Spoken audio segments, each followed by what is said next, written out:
vous savez, le poids de la résignation, c'est quelque chose qui peut exister, donc il faut réussir à soulever l'espérance dans les cœurs. Maintenant, quand on voit un sondage qui dit que 87% des Français sont favorables à l'indexation des salaires sur l'inflation, que c'est 94% chez les ouvriers, voilà la demande qui est massive et à laquelle le gouvernement doit répondre. Quand on a une inflation qui est de 7% et qu'on a des salaires qui augmentent en moyenne de 3%, ça veut dire que les gens qui travaillent en ce moment, cette année, eh ben, ils perdent 4% de pouvoir d'achat.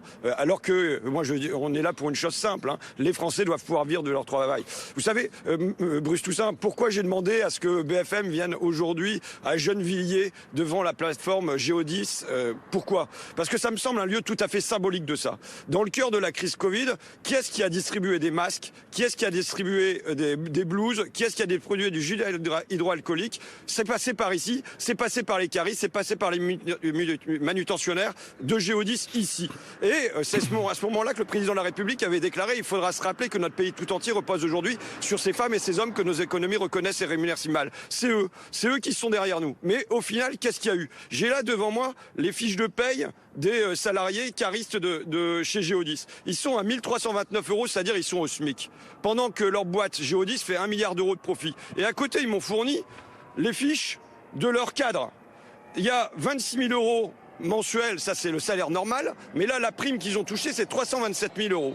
Et on a calculé, on a sorti mon petit portable, on a calculé, on a regardé, si on divise le salaire de la prime, simplement la prime de ces super cadres par le salaire des manutentionnaires d'ici, ça fait 20 ans de travail. Voilà, simplement on est dans l'indécence. Il y en a qui se gavent en haut pendant qu'on demande aux gens de se serrer la ceinture en bas. Il faudrait pas oublier qui a fait tourner le pays. Hier, j'étais avec des auxiliaires de vie sociale. C'est pareil, elles sont à 1343 €. Comment elles peuvent vivre de ça? Elles sont à Caen, elles. Mais comment on peut vivre aujourd'hui avec 1300, 1500, 1600, 1700 €? Donc il s'agit qu'il n'y ait pas un hyper gavage en haut. On sait que les dividendes du CAC 40 ont jamais été plus élevés qu'aujourd'hui, mais que simplement il y a du partage dans ce pays. Et je pense que les gens qui sont derrière moi, et y compris les gens qui font grève aujourd'hui, ce sont les modérés. Nous sommes les modérés. Qui ici, est-ce qu'il y en a un parmi vous qui demande une prime à 323 000 €?